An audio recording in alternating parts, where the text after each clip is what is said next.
Par Larry Hodgson 22 mars 2017. Bien réussir les plantes succulentes. Exposition de cactus et d'autres succulentes. Photo, Stephen Boisvert. Les plantes succulentes sont des plantes charnues généralement adaptées pour survivre dans les milieux arides. Leur caractéristique principale est leur capacité d'emmagasiner de l'eau dans leurs feuilles, leurs tiges ou leurs racines sous forme de sève, suc. D'ailleurs, le terme succulent veut dire plein de suc. Les feuilles ou les tiges des succulentes sont pleines de suc. Ici, un aloès.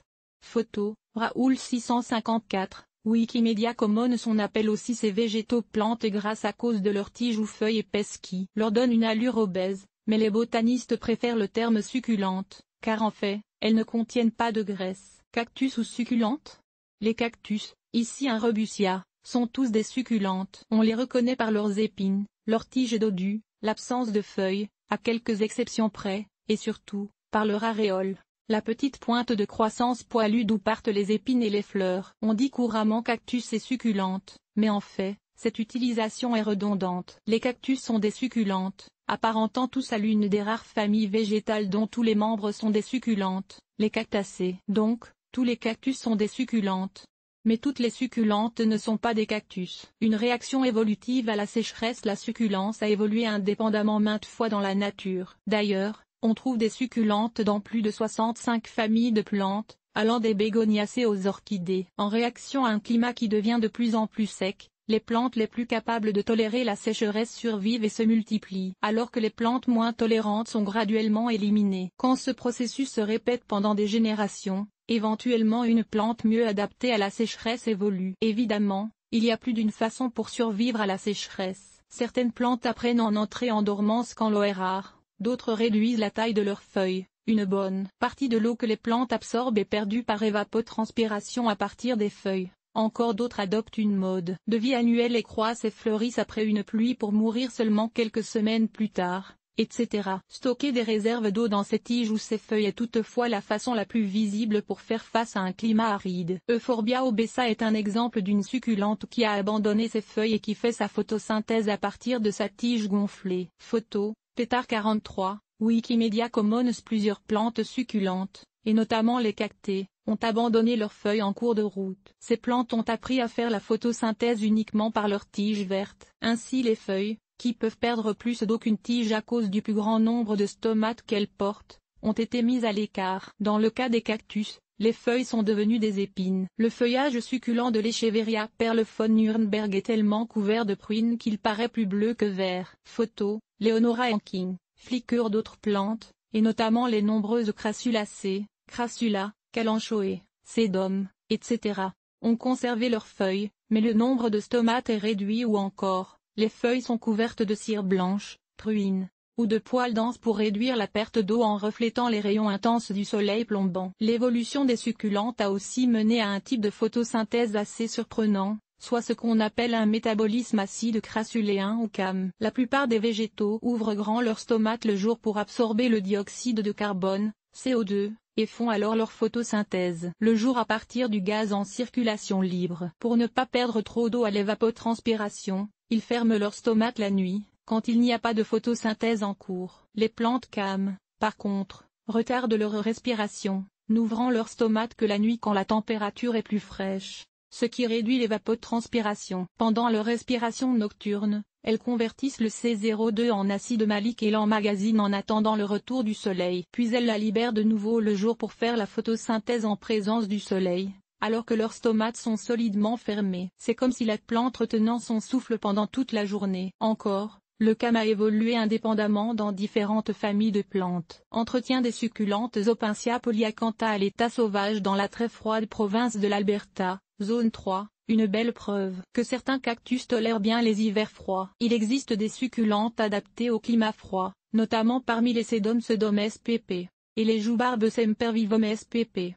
Il y a même des cactus rustiques, certaines Opincia notamment. Mais la majorité des succulentes sont des plantes tropicales ou subtropicales qu'on cultive, dans les régions froides, comme plantes d'intérieur. Il n'est pas du tout logique de cultiver des succulentes, qui préfèrent un milieu aride, dans un terrarium où l'air est très humide. Ce qui n'empêche pas aux stylistes d'en préparer pour la vente. Les succulentes sont présentement très populaires auprès du grand public et on les voit utilisées à toutes les sauces, même dans des milieux où ils ne peuvent pas survivre, comme dans les intérieurs ombragés et les terrariums. Elles ont l'avantage, pour les stylistes, je fais une distinction entre les stylistes, qui sont des placeurs de plantes sans aucune connaissance des besoins des succulentes, et les vrais horticulteurs qui, eux, savent comment les cultiver, de croître lentement et donc de mourir lentement. Même quand on les maltraite, elles peuvent souvent survivre pendant des mois. Succulentes couvertes de peinture, un crime contre la nature. Certains énergumènes vont jusqu'à vaporiser de la peinture sur les succulentes avant de les vendre pour les rendre plus accrocheurs. Certains vendeurs prétendent même que cela ne nuit pas à leur santé. C'est évidemment faux.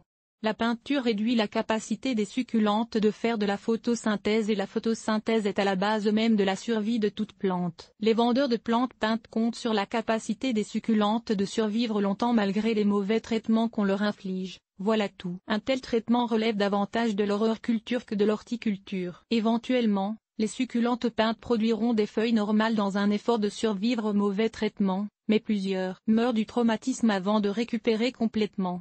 En tant que jardinier, je tiens à traiter les plantes que je cultive avec respect, et j'espère que c'est aussi votre intention. Voici alors quelques conseils. Éclairage triste succulente. La store coupe leur lumière et elles sont plantées dans des pots sans trou de drainage. Il est peu probable qu'elles survivent longtemps. Pour la vaste majorité des succulentes, le plein soleil, donc une fenêtre exposée au sud, est idéal. Par contre, elles s'accommoderont quand même assez bien d'un éclairage moyen, près d'une fenêtre à l'est ou à l'ouest, par exemple, tant qu'elles reçoivent quelques heures de soleil direct chaque jour. La plupart souffrent, par contre, quand on les éloigne de plus d'1 mètre de la fenêtre. L'hiver, surtout, quand la lumière est si faible, l'idéal est de les placer tout près d'une fenêtre orientée au sud. Cactus sérieusement étiolé par un manque chronique de lumière. Une succulente qui manque de lumière ne montre pas toujours clairement sa détresse, mais si sa tige s'allonge excessivement, si ses branches deviennent retombantes plutôt que dressées et si ses feuilles sont plus petites qu'elles ne l'étaient à l'achat, la plante essaie de vous dire que ça ne va pas. Certaines succulentes arrêtent tout simplement de pousser quand la lumière est insuffisante. Si la vôtre ne croît pas du tout, surtout l'été, ce n'est pas bon signe. Les feuilles de ce Crassula ou plante jade Crassula ovata,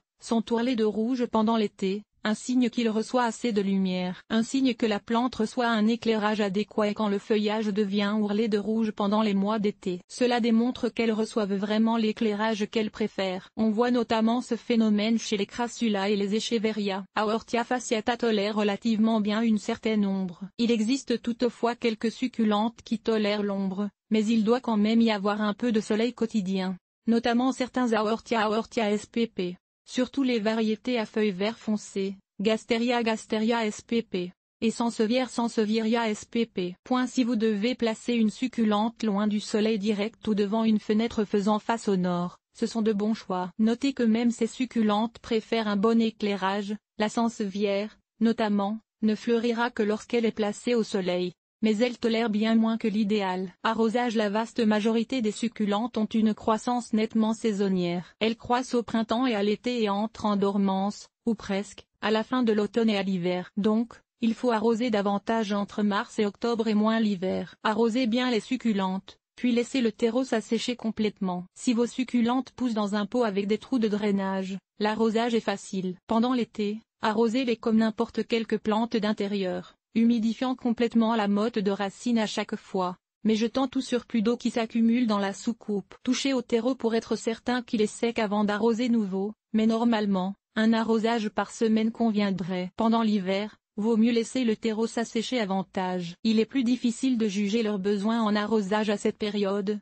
mais souvent un arrosage aux 2 semaines suffit. Et si vous gardez la température très fraîche l'hiver, 5 à 10, c'est peut-être même qu'aux 2 mois. Si la succulente pousse dans un pot sans trou de drainage, en terrarium ou dans un montage décoratif quelconque, l'arrosage est beaucoup plus compliqué. Juste un peu trop d'eau et la pourriture s'installe. Donc, habituellement il faut plutôt compter sur la capacité des succulentes de tolérer les mauvais traitements et les arroser moins que ce qu'elles n'auraient préféré. Elles peuvent vivre pendant des mois, même pendant des années, dans un état de stress hydrique sans que cela ne paraisse trop. Essayez de leur donner quelques cuillerées d'eau à la fois, mais seulement quand leur terreau est bien sec. Température. La plupart du temps, la température de nos demeures est adéquate pour la culture des succulentes. Elle tolère à la fois la chaleur de l'été et la fraîcheur relative de l'hiver. Les cactus désertiques et les agaves, pour la plupart, préfèrent toutefois une température carrément froide l'hiver, combinée avec des arrosages très espacés, 5 à 10. C'est dans le cas des cactus désertiques, cela aide à stimuler la floraison qui suivra au printemps ou à l'été. Humidité. On n'a pas rarement de prendre en considération l'humidité ambiante quand on culture des succulentes. Elle s'accommode autant de l'air sec que de l'air moyennement humide.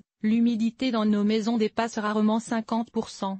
Attention toutefois, quand l'air est très humide, plus de 60%, comme dans un terrarium, les besoins en arrosage deviennent minimaux et les risques de pourriture augmentent sérieusement. Terreaux. Ces plantes à croissance lente peuvent passer années dans le même pot. Quand on les rempote, on peut utiliser un terreau à cactus ou même un terreau ordinaire. Beaucoup de gens aiment bien couvrir leur terreau avec une couche de pierres décoratives. Ça fait chic, mais attention, il faut tasser les pierres et toucher au véritable terreau pour juger si la plante a besoin d'arrosage. Engrais. Donnez-en parcimonieusement, à pas plus que 1/8 de la dose recommandée, et seulement de mars à octobre. N'importe quel engrais conviendra. D'ailleurs, si jamais vous n'appliquez d'engrais, elles vont quand même très bien pousser. Multiplication. Chaque succulente offre des possibilités de multiplication différentes: bouture de tiges, bouture de feuilles, division, semis, greffage, etc. Consultez une fiche sur la plante en question avant de procéder. Insectes et maladies. Cochenille farineuse sur un Opuntia. Photo,